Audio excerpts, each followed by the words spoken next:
Buenas noches, estimados participantes. Damos inicio al seminario de formación básica de prevencionistas de riesgos laborales en el sector industrial. El programa del curso de hoy es revisar el Decreto Supremo 42F, Reglamento de Seguridad Industrial. Este reglamento es un reglamento algo antiguo, de 1964. Sin embargo, es una de las legislaciones peruanas que contiene mayor información respecto a seguridad y salud en el trabajo en la industria.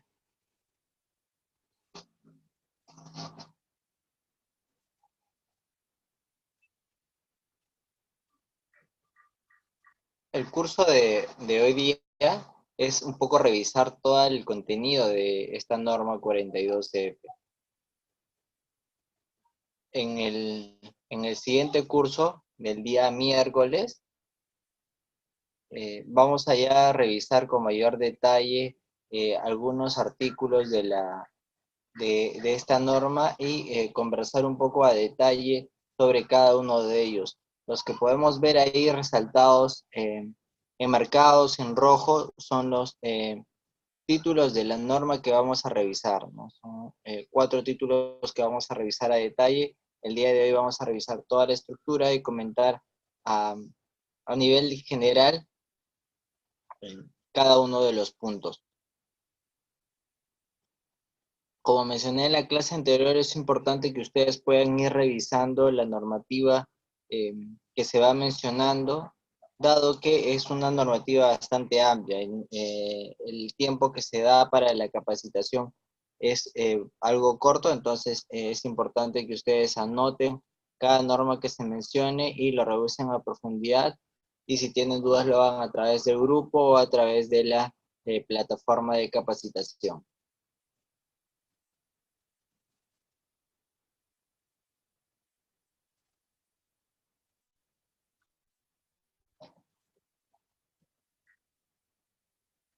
Bien, vamos a empezar revisando el título primero.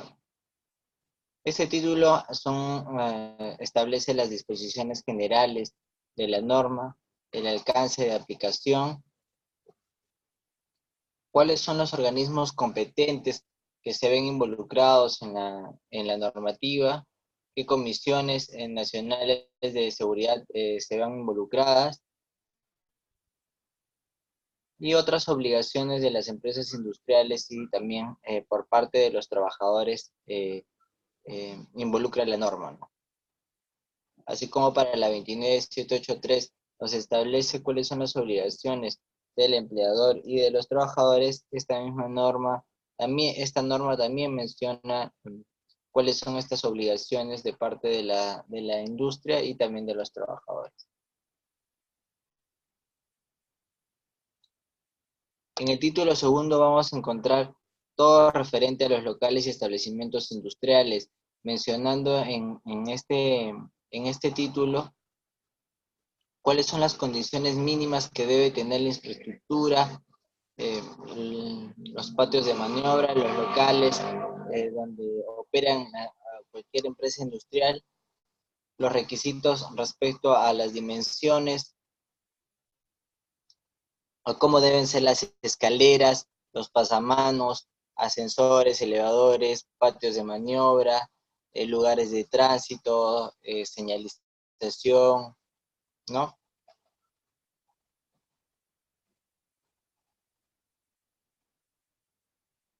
Así como también los aspectos de iluminación y ventilación, ¿no? Dependiendo de qué sector de industria ustedes pudieran estar, alguno de estos aspectos pudiera ser mayor relevante que otro, ¿no? Por ejemplo, en la mayoría de industrias, el tema de ventilación es algo muy básico y hay diferentes mecanismos o sistemas para suministrar aire a un hangar, a una planta industrial, ¿no? Y el que nos podamos empapar y conocer todos estos mecanismos de ventilación que pueden existir y cuáles pueden ser los más adecuados según el tipo de industria que tienen, es muy importante para contrarrestar este riesgo cada vez más presente en las industrias por las altas temperaturas del ambiente y las propias temperaturas que pudiera generar la operación, ¿no? Justo hoy día vengo de una planta de alimentos en donde eh, tienen diferentes calderos, hornos, cocinas dentro de una hangar, de una planta industrial y sumado a la temperatura del medio ambiente, se generan altas temperaturas que pudieran producir a los trabajadores golpes de calor, desmayos, disminución del rendimiento de trabajo. En el título tercero se habla sobre la prevención y protección contra incendios. Quizás algunos de ustedes dominan estos temas de protección contra incendios, pues acá se pueden encontrar algunos estándares importantes respecto al diseño y a la infraestructura que pueda tener una empresa para combatir incendios, ¿no? El uso de equipos para combatir incendios, sistemas de alarmas, simulacros, ¿no? No solo a nivel reactivo, sino también a nivel preventivo de detección de incendios, ¿no? El tema de mantenimiento del sistema contra incendio, mangueras, detectores de humo, rociadores. Pues en este título tercero vamos a encontrar todo lo referente a ello, ¿no? También menciona el tema de materiales peligrosos, gases comprimidos, explosivos, materiales sólidos inflamables. En el título cuarto nos habla sobre los resguardos de maquinarias. En la mayoría de industrias existe la necesidad mínima de colocar diferentes tipos de guardas en las maquinarias, ¿no? Esto por el tema de elementos en rodamiento, cortantes, punzocortantes, atrapamiento, que pudieran producir amputaciones, cortes, fracturas graves hacia los trabajadores. Y en este capítulo nos menciona la norma, la 42F, cuáles son los sistemas de bloqueo de guardas para los diferentes tipos de máquinas, ¿no? Cuáles son eh, los más adecuados, qué tipos hay.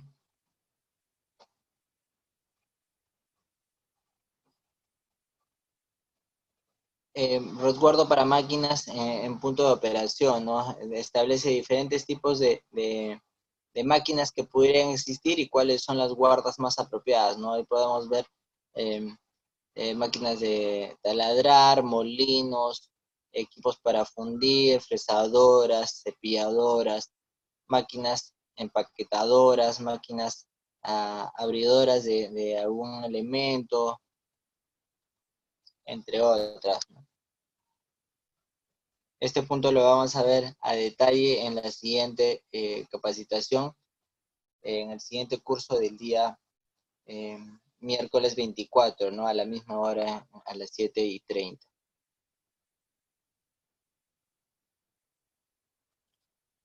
Respecto también a guardas para rodillos, que es uno de los principales riesgos en la industria, produciendo pues estrangulamiento de las manos o dependiendo la parte del cuerpo que sufra un atrapamiento, ¿no? A veces por usar ropa holgada, termina la máquina cogiendo la ropa ahí, arrastrando a la persona hacia estos elementos en rodamiento.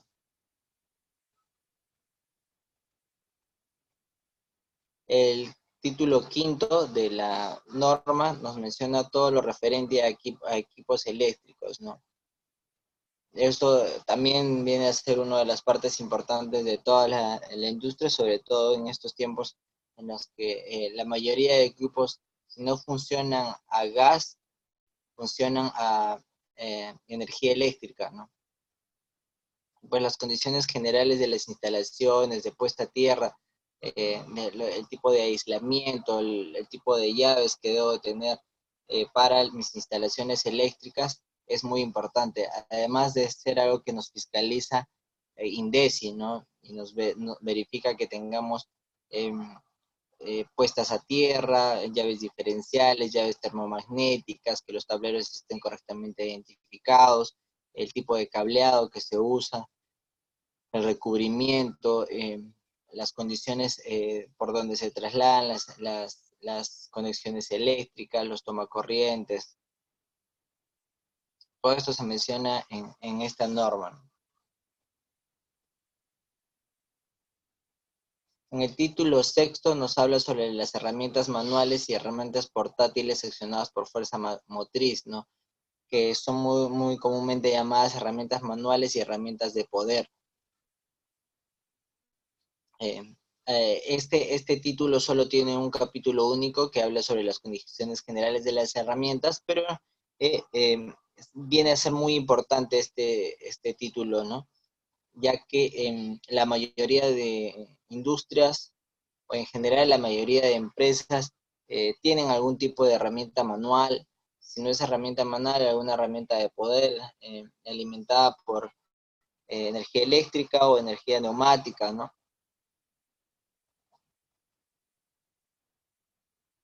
Hay que manejar un estándar si se maneja ya común de diferentes herramientas, pues hay que establecer un estándar para las inspecciones de estas herramientas, no permitir herramientas hechizas, no permitir modificación a las herramientas establecidas por la empresa, buscar la herramienta más adecuada para las actividades según en los procedimientos de trabajo. Hay mucha bibliografía al respecto que les recomiendo revisar y que la vamos a hablar algo el día miércoles, donde vamos a tocar a mayor profundidad este título de la norma.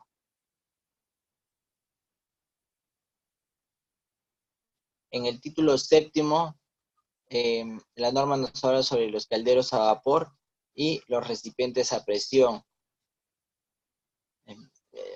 Es muy común en la industria alimentaria o en algún otro tipo de industria tener estos calderos a vapor, ¿no? Incluso también en la industria eh, de textil también se usan estos calderos a vapor y en general recipientes a presión, pues en la mayoría de industrias.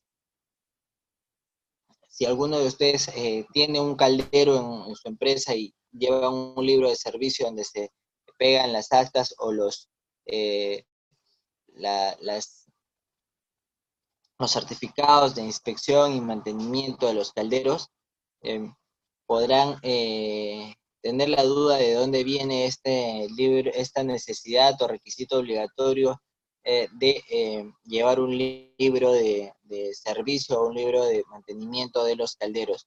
Pues acá en esta norma, la 42F, nos establece este requisito, pero es importante que conozcan y tengan en cuenta que esto ya ha sido derogado, ¿no? Esto se derogó el año pasado, pero no ha derogado obviamente toda la norma. Lo que se ha derogado es solo el requisito de que uno tenga que presentar el libro de servicio de caldero al Ministerio de Trabajo. Uno igualmente tiene que seguir teniendo su libro de servicio de caldero, pero ya no es necesario que sea aprobado por el Ministerio de Trabajo, ¿no? Antes uno tenía que tener su libro de caldero, notariarlo y posteriormente mandarlo al Ministerio de Trabajo para que lo aprueben y ellos venían, hacían una inspección del caldero y daban una aprobación del libro, ¿no? De la apertura del libro. Actualmente, gracias al anexo 1 de la resolución ministerial 317 del año pasado, 2018 TR, ya esto ya no es de manera obligatoria, ¿no? Ya no es necesario. Incluso se pagaba una tasa al Banco de la Nación para este trámite, pues ya no es necesario, ¿no? Quienes tengan la duda, pues anoten que esto está, según la resolución ministerial 317-2018 TR, en el anexo 1. Entonces, pues en este título la norma nos habla sobre los recipientes a presión sin fuego, compresoras, cilindros para gases, ¿no? Y cuáles son los estándares que se debe cumplir, por ejemplo, para almacenar o tener eh, algunos cilindros de gases, ¿no? Como por ejemplo que deben estar parados, deben estar arrestados para evitar su caída, entre otras normas que vamos a ir revisando en la siguiente clase. En el título octavo de la norma de la 42F nos habla sobre los hornos y secadores. Estos pues también están muy presentes en la industria de alimentos también, en la industria también textil, en la industria metalmecánica. Y pues acá nos habla sobre los diferentes tipos de horno que pudieran haber y qué estándares se tiene que cumplir para cada uno de estos hornos.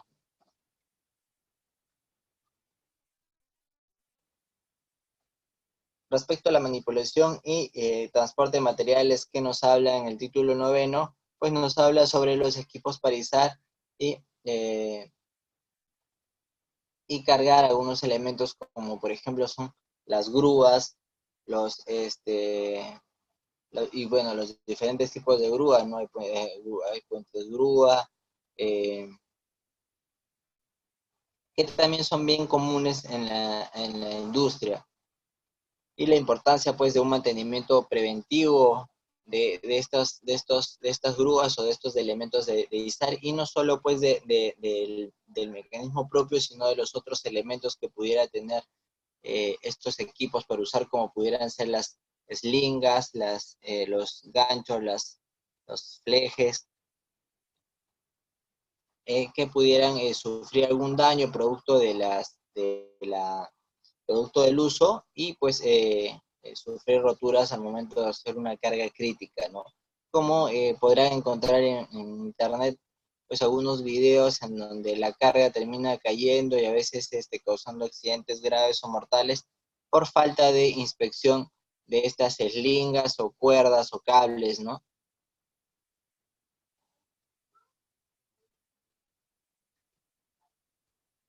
Bueno, en general también pues nos habla sobre otros tipos de elementos de manipulación y transporte, como son transporte ferroviario, el transporte de elementos mediante tuberías,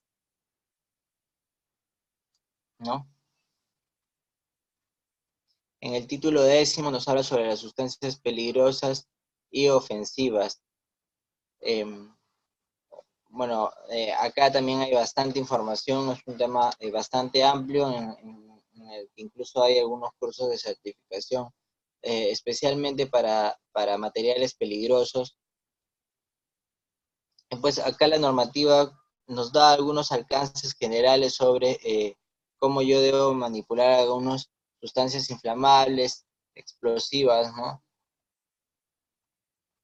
Así como sustancias corrosivas, calientes, frías, sustancias de carácter infeccioso, irritante y tóxico, ¿no? Todas estas sustancias las vamos a encontrar en las diferentes industrias o en las diferentes empresas en general.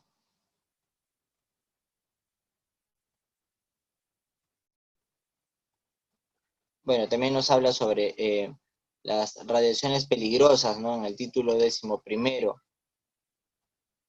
Acá existe actualmente una normativa que nos establece todo lo referente a radiación solar, ¿no?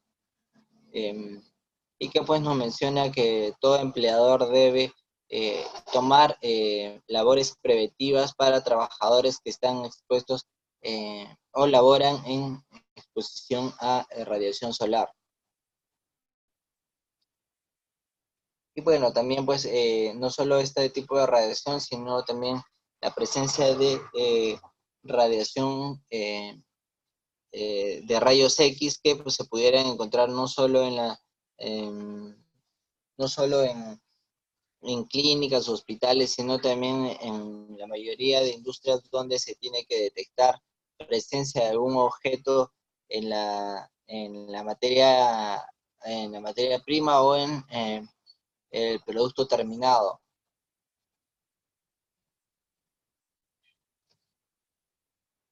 Bueno, también en el aeropuerto se encuentran estos equipos para medir y evitar pues que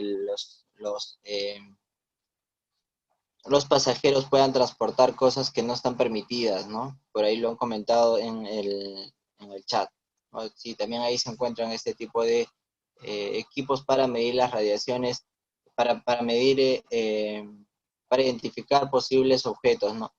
Esto, existe también una normativa que nos regula cuál es la frecuencia de exposición a este tipo de radiación y los niveles máximos y mínimos de radiación que se pueden recibir, ¿no?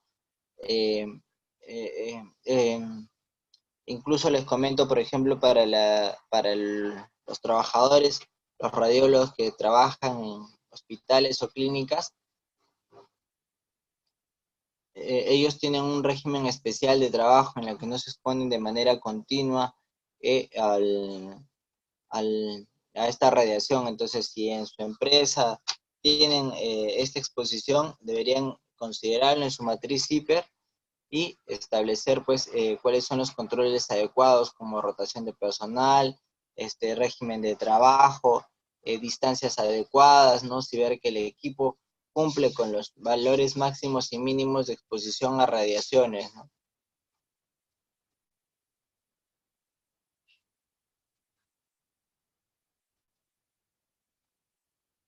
En el título 12º de la 42F nos habla sobre el mantenimiento y reparación. Esto es a nivel general, ¿no? No solo de equipos, sino a nivel de planta, ¿no? Nos habla sobre las condiciones de mantenimiento que se deben dar a nivel mínimo de escaleras, plataformas, maquinaria, mantenimiento y reparación de tableros eléctricos, de calderos, reparaciones de exteriores, de edificios, de plantas, ¿no? Eh, es importante que si bien nosotros como seguridad no nos involucramos directamente en la programación de mantenimiento, pues sí deberíamos revisar los programas de mantenimiento que pudiera tener el área de mantenimiento de la empresa o el área encargada de asegurar el correcto mantenimiento de todos los equipos. Y algunas veces pues se terceriza algunos mantenimientos específicos de maquinaria, de puentes grúa, con empresas especializadas. Es muy importante que cuando se haga esto, pues se asegure que la empresa que va a dar este tipo de mantenimiento sea una empresa que cuente con las certificaciones y eh,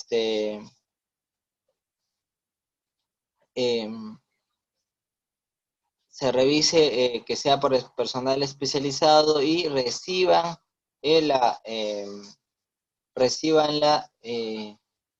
certificado de mantenimiento y lo conserven, ¿no?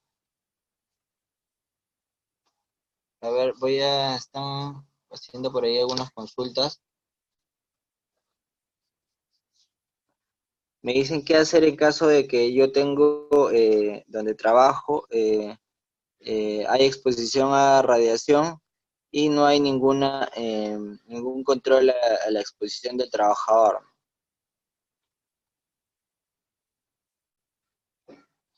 Ahí lo que se tiene que hacer es revisar la, la ficha técnica del equipo, ¿no? Todo equipo, sobre todo si es de radiación, tiene que tener una ficha técnica y ver ahí qué niveles de radiación son, ¿no? Y un poco investigar en internet y verificar, pues, si cumple con los estándares mínimos y máximos de niveles de radiación, ¿no?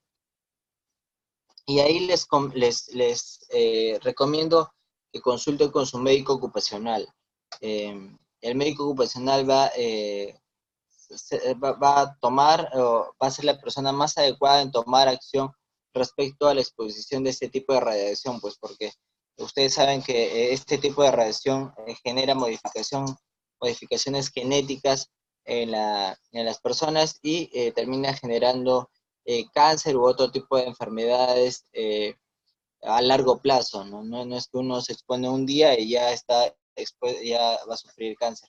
Eh, es por la exposición prolongada y pues el tema fuerte acá es que pudiera causar una enfermedad terminal o una enfermedad crónica, ¿no? Que es lo más crítico y lo más sancionado por la 29783. Entonces consulte con su médico ocupacional y ustedes mismos averigüen cuál es la ficha técnica. Si no la tiene el área de compras o el área de mantenimiento, pues en el mismo equipo de repente pueden ver el nombre, un código y descargarla de internet o investigar un poco más a fondo cuáles son los límites o los estándares que maneja el equipo que ustedes tienen en su empresa. Entonces, en el título 13º de la norma nos habla sobre equipos de protección personal. Este es todo un tema también muy profundo para conversar. Hay cursos específicos sobre equipos de protección personal porque eh, existen gran variedad de normativa a nivel internacional, no a nivel nacional, sino a nivel internacional, sobre todo normativa estadounidense y europea respecto a los estándares que deben cumplir cada tipo de trabajo, ¿no? Cada tipo de EPP y para cada tipo de trabajo. Por ejemplo, respecto a la ropa de trabajo, según si yo voy a manipular energía eléctrica, pues, y la cantidad de energía eléctrica, la del voltaje, pues hay ropa adecuada según el tipo de voltaje. Eso es importante que lo sepan si tienen personal que trabaja en mantenimiento y manipula directamente energía. Bueno, existen pues diferentes tipos también de mandiles, de cinturones de seguridad. Por ejemplo, respecto a los cinturones, pues ojo que los cinturones de seguridad no son para trabajos en altura, ¿no? Sino solo son para delimitar la distancia donde un trabajador puede llegar para evitar pues que llegue a una zona donde puede sufrir una caída o una exposición a algún otro agente crítico como de repente incluso temperatura, alta temperatura, ¿no? Respecto a la protección para la cabeza, los cascos de seguridad, pues todo EPP que usan sus trabajadores tiene que cumplir alguna norma. La 29783 lo establece así, que los EPPs deben ser los adecuados. Y un EPP adecuado es un EPP que cumple alguna especificación técnica, ha sido valorado y evaluado bajo alguna norma internacional, fabricado bajo una norma internacional. Entonces, por lo general, la mayoría de EPPs que van a tener, ustedes van a ver en el mismo EPP marcado en alto relieve la especificación que cumple, ¿no? Por ahí van a leer ANSI, por ahí alguna norma europea, y pues esta norma la pueden descargar en internet para ver qué especificaciones técnicas menciona en cuanto a resistencia, en cuanto a protección, por ejemplo, pudiera ser UV para lentes de seguridad, ¿no? Eh, También que, por ejemplo, respecto a protección para oídos, si son tapones o orejeras, cuántos decibeles disminuye ese EPP. Protección para manos, brazos. La protección para manos, brazos es bastante amplia. Hay una gran cantidad de guantes según el tipo de actividad que voy a hacer.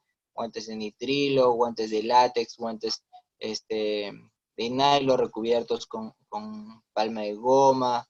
Eh, Hay guantes para trabajos en caliente, hay guantes para anticorte, hay guantes para trabajos con sustancias peligrosas. Hay una gran variedad de guantes, es importante pues que se puedan empapar un poco de ello a la hora que tengan que decidir qué guante usar según el tipo de actividad que están usando. Asimismo, también existe protección para los pies, que son las botas de seguridad, o botas de Hebe también con punta de acero según el tipo de industria que pudieran estar.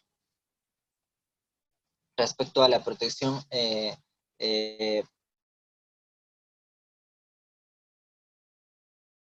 respiratoria, existe también bastante tipo de EPPs en la industria, ¿no? Diferentes tipos de cartuchos, diferentes tipos de respiradores,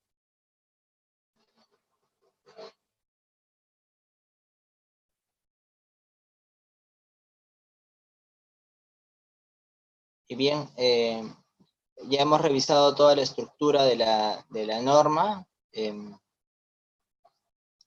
De acuerdo a esta estructura, el día miércoles, que es la siguiente clase, vamos a revisar a detalle cada uno de los aspectos que menciona la norma en función a lo que les mostré en la lámina segunda, ¿no? Donde indicaba que vamos a hablar. El día miércoles, pues, entonces vamos a profundizar sobre el título cuarto, que habla sobre resguardos de máquinas, todo el tema de guardas de protección para máquinas. Vamos a revisar el título sexto a detalle sobre las herramientas manuales y herramientas de poder, como les comenté. Sobre el título noveno, manipulación y transporte de materiales, acarreo de materiales, todos los tipos de transporte de materiales que hay y cuál es la seguridad relacionada a ello.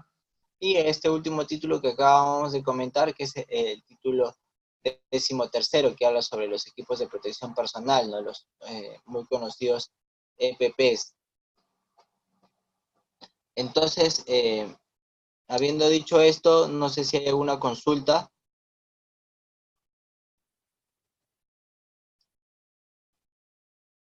¿Tendrán alguna pregunta, alguna consulta para poder resolverla ahora?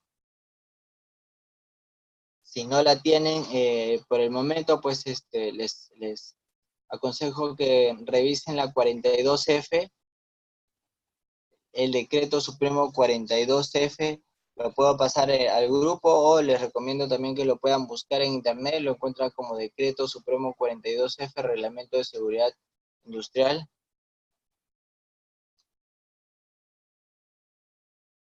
Consultan qué norma trata sobre los EPPs. A nivel nacional, en el Perú, la única norma que menciona algo un poco más profundo sobre los EPPs es esta, la 42F. No hay una norma específica, lamentablemente, que detalle cuáles son los estándares que tienen que cumplir los cascos, lentes, guantes, botas, orejeras. No existe alguna normativa que lo detalle, pero respecto a ello, sí les aconsejo mucho que lean las fichas técnicas de los EPPs que compran. Si no las tienen, las pueden encontrar en internet. Empápense mucho sobre los EPPs, ya que es algo que lo van a encontrar en sus diferentes trabajos, y se les va a presentar dudas respecto a ello. Asesórense con sus proveedores de EPPs también. Y busquen, si ya quieren profundizar más respecto a eso, búsquense las normas ANSI de EPPs y vean pues cuáles son las fichas o los estándares que nos establecen para lentes, guantes, botas, ¿no? Se van a sentir bastante empapados del tema cuando revisen esta información. Por ahí creo que hay otra pregunta.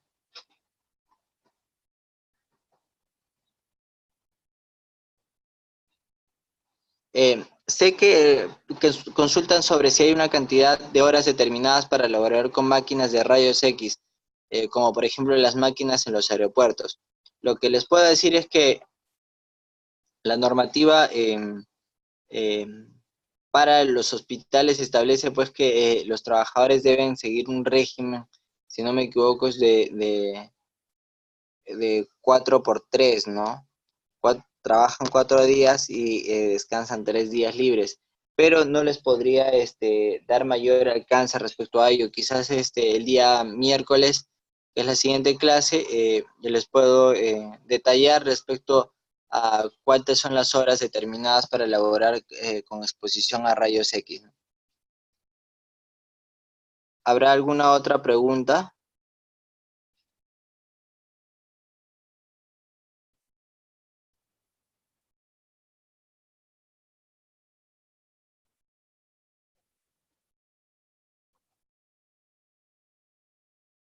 Bueno, si no hay más preguntas, les pido que puedan revisar la norma que les indiqué, eh, y vengan con más dudas para el día miércoles para poder eh, ayudarnos a todos a tener más claro algunos aspectos referentes a la 42F. Muchas gracias, doy por terminado el curso de Decreto Supremo 42F, Reglamento de Seguridad Industrial. Muchas gracias, hasta luego.